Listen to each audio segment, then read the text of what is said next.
Para po sa unang katanungan, Kat Domingo, ABS-CBN. Good morning, Secretary. Sir, hi, sir. For Secretary Herbosa, sir, how does the Department of Health respond to the COA's findings that 405 million pesos worth of medical equipment were remained idle or unutilized due to the absence of a well-structured plan, lack of site readiness, delayed procurement actions, and inadequate coordination and monitoring? That's according to the COA, sir. This is a COA report of December 31, 2024.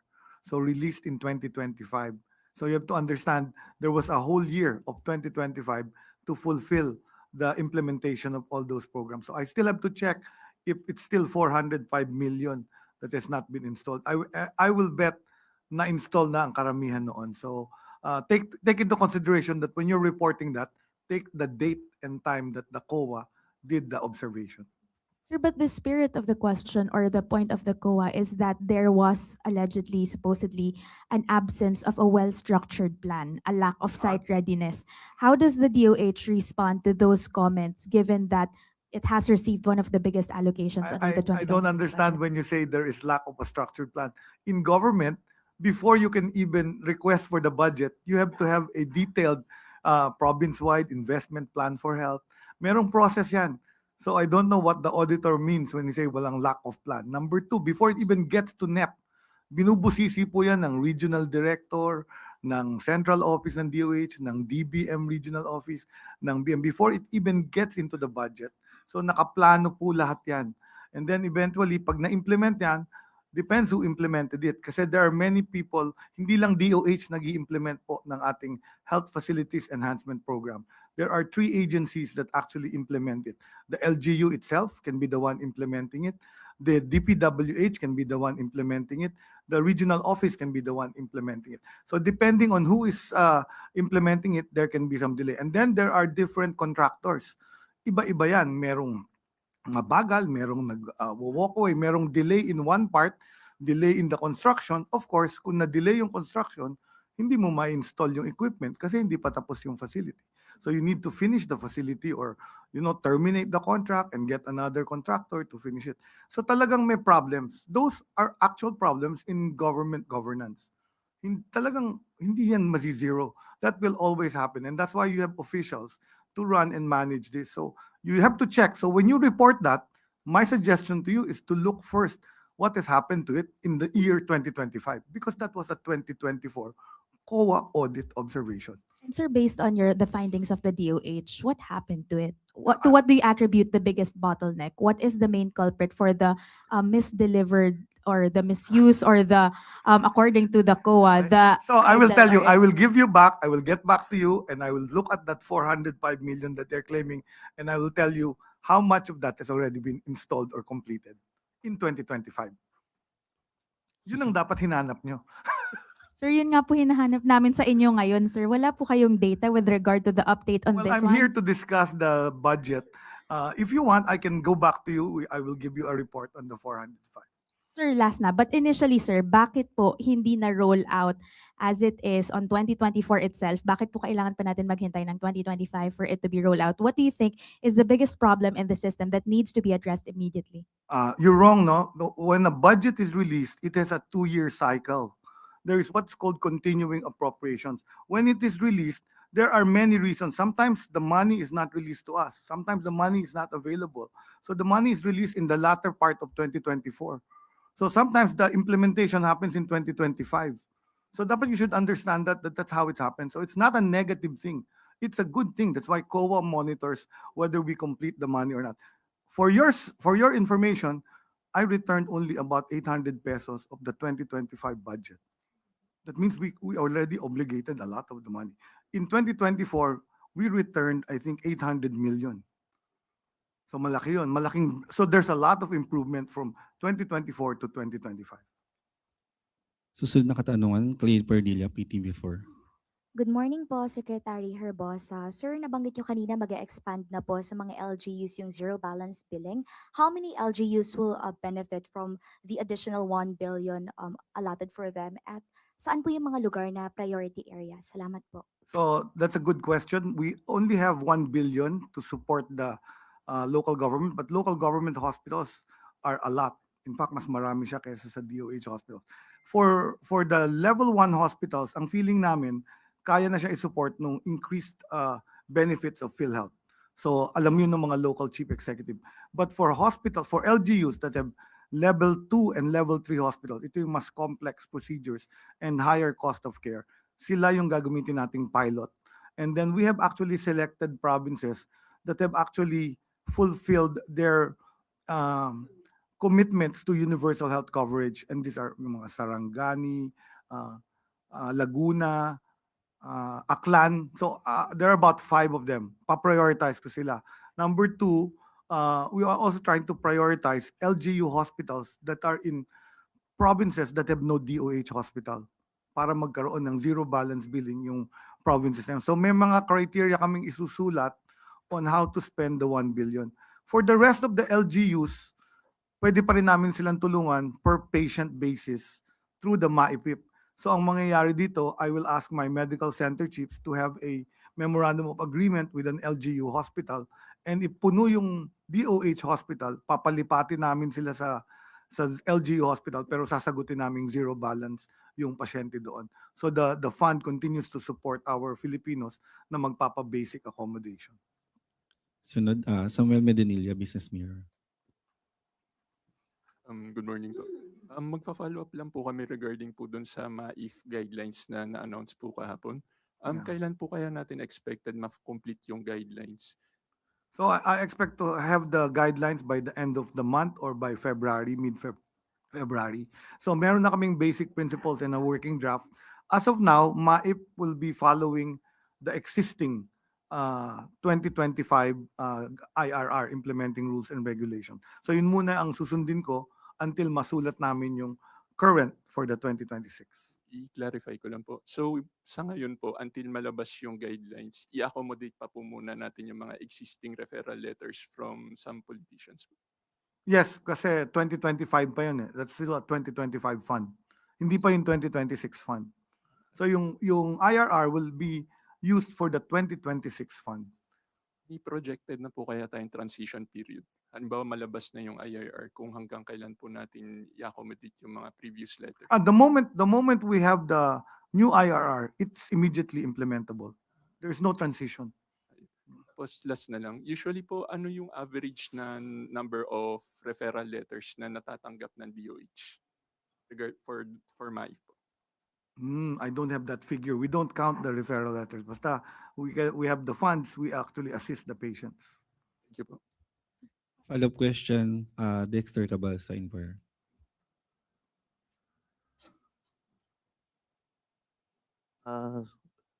Good morning po, Sec. Mag-ask lang po sana if what brought the change of position ng DOH regarding po sa MAIFIP. Kasi if we remember, parang... Change in position? Yes What po, position? parang sabi po What ng position DOH. to the previous position? Position for the sa MAIFIP. Anong position yun? Kasi parang by July or early last year, parang gusto po sana ng DOH is parang to do away with the MAIF and Sino nagsabi niyan? and the guarantee letters, and ang gawin po ay To do away with guarantee letters. yes, and But we directly really do fund not use PhilHealth. guarantee letters. The DOH does not use guarantee letters. We only give guarantee letters to private hospitals that we have a MOA with. But other than that, we don't use guarantee letters. But ang sinabi niyo, ang sabi po ng DOH ay ang gawin po Sinabi na Nino sa DOH. Ano yung tanong mo? Anong binago? The MAIP has been there. In 2025, we had the MAIPIP, Medical Assistance for Indigent and Financially Incapacitated. Meron siyang implementing rules and regulations. ang gawin po ay parang yung PhilHealth sa PhilHealth na lang po ibigay yung funds for the Hindi MAIF. yata DOH nagsabi niyan. Hindi yata DOH nagsabi niyan. Some other health advocates are the ones pushing for. You see, what happened is the MAIP, when it started, was called MAIP, Medical Assistance, MAP actually when it started, was because PhilHealth was so low. The support value of PhilHealth. That's the history of the MAIP. So the legislators decided to put the fund in the DOH to help support indigent patients para no balance billing. The old program was called no balance billing. The MAIP was started for no balance billing of indigents Past na-expand yan. But today, we're already expanding PhilHealth benefit packages. So there's been no change in position. The two support each other. We are able to do zero balance billing because we have PhilHealth, we have MyPIP, and then we have the MOOE. Yan ang reason na fulfill ang zero balance billing. So wala kaming change na position. Follow-up, Kat Domingo. Sir, Ida same Sabay. topic. Sir, just to clarify, baka po kasi yung I know you're in the process of drafting the IRR, the new IRR, pero sir, ang mga normal Filipinos ba, ordinary Filipinos, papayagan pa rin po ba silang kumuha ng guarantee letters from politicians considering that the DOH has already said na hindi naman talaga kailangan yung mga GL? Excuse me, hindi DOH po ang nagsabi yung mga mambabatas. Sila naglagay sa batas. And I will read the provision sa inyo para malinaw tayo para hindi tayo nagkakalituan. This is what Section 19 says. Prohibition on political involvement in the distribution of cash and other forms of financial assistance. All cash assistance and other forms of financial aid distributions shall be conducted exclusively by the authorized government officers and personnel or accredited partners. No public officials holding elective position, yung binoto, electoral candidates, politicians, political parties, and any of their representatives, except for officials having direct administrative and executive authority over the implementing agency, shall influence, be present in, participate in, or take part in the actual distribution of any cash assistance and other forms of financial aid in the following programs: protective services for individuals and families in difficult circumstances, tulong panghanap buhay sa ating disadvantaged and displaced workers, medical assistance to indigent and financially incapacitated patients program, and other similar government financial assistance programs. No political signage, branding, paraphernalia, or activity shall be displayed or conducted within the distribution area. The national government agencies responsible for distributing cash assistance and other forms of financial aid shall establish, formulate, adopt, and enforce mandatory requirements, protocols, and reporting mechanisms to ensure strict compliance to this policy.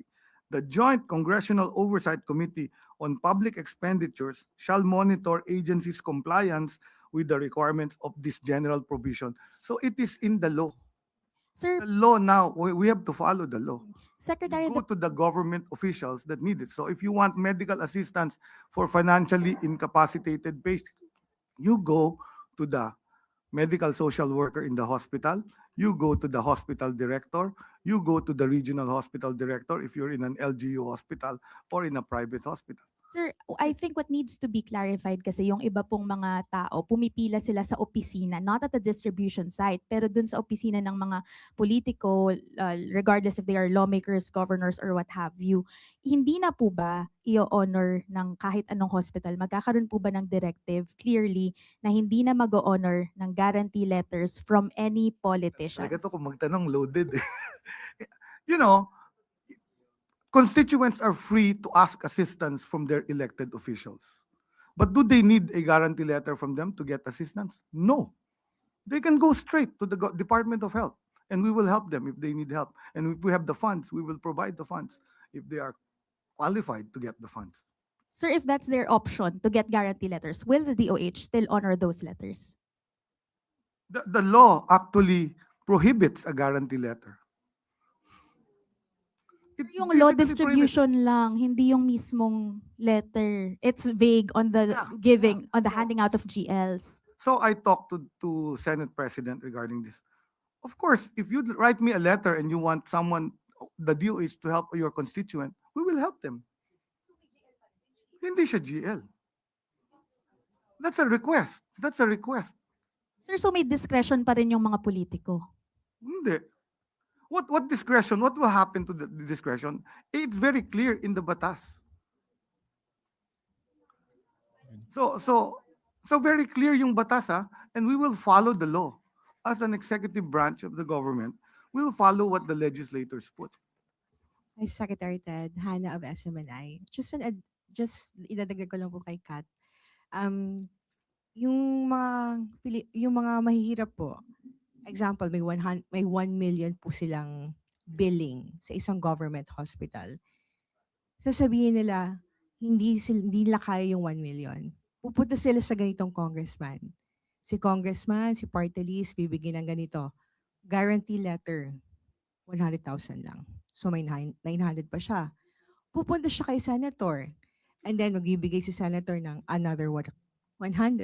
Hanggang sa mabuo nila yung 1 million nila, sir. So kung sinasabi ninyo, hindi na allowed ngayon sa batas natin na No. The senator can guarantee, but sila magbayad nun. It cannot come from the GAA. Pag nag-guarantee siya maghahanap ng pera nun. No, but So- anyone can guarantee. I can guarantee to pay for you, but the one who writes the guarantee pays for it. yun lang po gusto namin linawin, sir. Kasi nakikinig yung taong bayan. Ganito, Linawin niyo so sa taong bayan, zero balance billing na po ang inutos ng presidente.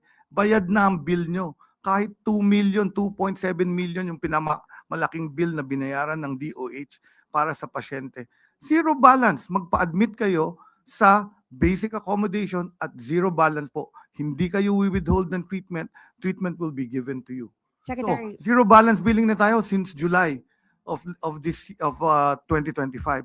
So number 1 yon. Kung ikaw ay nagpunta sa private hospital, talagang may babayaran ka. Kasi nag-private ka eh. You have to pay for the doctor, the room, the medicines because you went to a private hospital.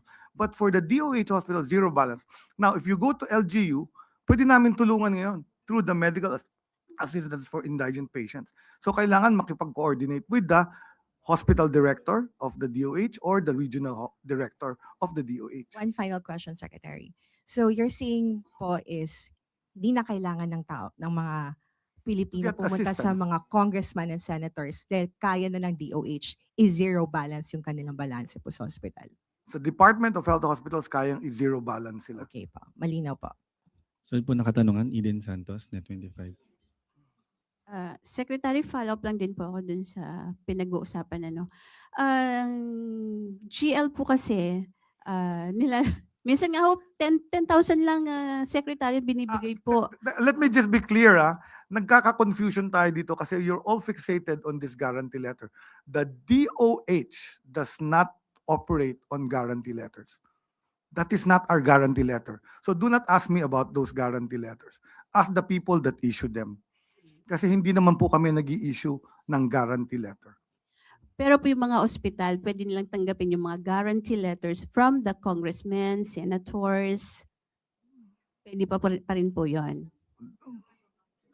Yeah. Sa private Through hospital, GL. it is private hospital. Either private or government hospital po. Gumagamit sila ng GL. That's their decision. Wala ako yatang role. If they want to accept a guarantee letter from a politician, that's up to them. Ayun, yun po, malinaw po. At least, But the tuloy-tuloy pa rin naman disbursement of pala the po yung funds- GL, paggamit ng GL. Ano po. Anyway, ano ko po doon sa basic accommodation, Secretary, ito po yung mga government hospital, tama po ba? DOH hospital, Ayan, so for DOH zero hospital. balance billing, Yes. basic or ward accommodation. Ito yung Mhm. shared accommodation. Po. Sa zero balance billing po Yes. ito. Ano pong iba pang programa ng DOH na maaari pong makatulong naman doon sa mga kababayan natin na yung kanila pong sakit ay hindi naman po pwedeng i-treat under the basic accommodation. So kailangan din po talaga nila doon sa private hospital dahil yung sakit po nila ay hindi po matitreat doon sa mga ospital. May I know what condition that is? Like cancer, We treat cancer in government hospitals. gaya po ng PGH. Gaya ng DOH hospitals. PGH is DOH hospital. No, it's not a No? DOH hospital. It's a University of the Philippines hospital. So hindi na po siya yung parang government hospital like before. It's a government hospital, but it's a university-based hospital. It's not under the Department of Health. It was never under the Department of Health. Okay. Ano-ano po yung mga ospital na Madami pwedeng tayong misconception, puntahan ano? ng Madami ating tayong mga kababayan misconception. kasi po akala lang ang PGH ay under din ng DOH. at Hindi sa po government under, hospital. so that's the job of the media to tell people that the Philippine General Hospital is called UPPGH, University of the Philippines, Philippine General Hospital. It is under the budget of the Commission on Higher Education. Hindi siya budget ng Department of Health. So ano-ano po yung mga ospital na ito para po yung mga kababayan natin, alam na nila kung saan po sila pupunta para Okay. sa zero balance billing. Ang matagal na po nating inanunsyo, nasa website po ng Department of Health ang listahan ng DOH hospitals sa lahat ng region ng Pilipinas. Dito po sa Metro Manila na lang po. We para have yung- 22 in Metro Manila. Do you want me to enumerate them? Pwede naman po para mas... I'll just ano. send you the list of the Okay, sige 22. po. Okay. Sa PhilHealth po, yun pong 60 billion pesos na isosoli po sa inyo sa ilalim po ng 2026 General Appropriations Act ay naisoli na po ba or kailan po ito maisosoli? So, bago pa po na isama doon sa ating budget yung 60 billion, naglabas na po ng direktiba ang ating Pangulo na ibalik noong September. So, yun naman po ay pinakinggan ng ating mga mambabatas at sinama na nga po doon sa ating GAB before po na enact as GAA. So, na-aprubahan lang po nung nakaraang pong Lunes, kaya maghihintay po ngayon kami sa sangguni sa Department of Budget kung kailan po marirelease. Pero nakasaad na po doon, nakasama po yung 60 billion na yan. Pero po nung kuhanin iyon ng government at ilipat sa National Treasury, cash po ba yon na kinuha sa PhilHealth at dinala sa National Treasury? Yung pong 89 billion and then yung 60 na tira na lang po yon. Although nangyari po yung transaction before po ako nahirang na maging presidente po. Pero ang alam ko po, electronic transfer lang po. But cash basis po yon. Kasi pagka na-transfer po at automatic po, debited or credited na po yun dun sa accounts ng, ng treasury. Let me clarify. Mali yung sinabi mo. 89.9 yung pinarevert to the National Treasury. 30 million tranches were given. 30 billion And then second, ang first tranche, and the second tranche was also 30. So 60 yung naibigay sa National Treasury. At ito ginastos din sa health. These were spent for health emergency allowance, about 74 billion. It was spent for health facilities enhancement program. It was spent for MAIPIP, medical assistance for indigent program. So this was the cash used to fund those programs that were already in the GAA. So health to health din to. There were just a few billion na ginamit for infrastructure. That's the remaining 30 billion, yung 29.9, hindi na na-release yun because of a TRO by the Supreme Court. So 60 billion lang ang na-revert but ginamit din sa health. Ngayon pinabalik yun. So actually, nag-benefit ang health. Kasi ginamit natin yung 60 to other portions in health, tapos binalik pa uli sa PhilHealth yung 60 niya. So parang nangyari, nahiram lang siya. To help health, to also put health. So parang nagka 120 billion additional sa health. Ayun po. Kasama na po yung 60 under 2026 national budget. Yung sinabi ni President, ibalik yung 60 through the budget yun. That's the only way to bring it back. Kaya parang lumabas ng 120 billion. Oo, nadagdag sa health. Okay. Sa PhilHealth pa rin po, paano po, saan-saan po pwedeng gagamitin itong maibabalik na 60 billion from PhilHealth, dinala sa National Treasury, and then balik ulit po ngayon sa PhilHealth? So gaya po nung nasabi ko kanina, may maturity phases po yung mga programang nilalatag ng PhilHealth. Hindi ho ito parang on and off button lang na pag in-on mo automatically buong Pilipinas nagpo-provide ng ganitong serbisyo. So may ramp up po 'yan at ang una pong malaki po ang tingin naming pagpupuntahan nito po ay yung ating primary care program. So ngayong pong first quarter palalaganapin na po namin yung gamot access nationwide dahil medyo na ayos na po namin yung sistema. Yung iba naman po, yung nilabas na mga Z packages nung nakaraang taon, 2024-2025, ay nagmamature pa. At yun nga po yung sinabi ko, kailangan po namin ng cooperation ng provider na mag-align at mag-affiliate, ma-accredit as provider. At dahil po nakita na po nila na mabilis po yung bayad at nakikinabang nga po yung even the professional fees of the doctors are substantially covered. Marami na pong nadagdag na mga facilities na nag-o-offer po nitong ating Z package like acute myocardial infarct. Kahit po private hospital ngayon, nag-no balance bill na. Kasi nakikita po nila yung iba pong pasyente lumilipat na ng ibang hospital. So yun po yung market pressure na pati yung private hospital nag-engage na. Yung iba naman po ay mga dagdag pong benepisyo. Siguro po ang bibigay na po natin yung pagkakataon na ang ating Pangulo po. Marami pa pong lalabas ng mga bagong benepisyo ngayon pong first quarter. Hayaan na po natin ang ating Pangulo mag-announce. Sunod po Paano na po yung tanong. last na lang. Paano po yung monitoring natin para ma-assure po na yung mga nagbe-benefits ay talagang karapat-dapat po? Gandang tanong po yan. Kasi nga po, ang isang pinaiigting namin ay yung fraud detection at saka yung quality of care.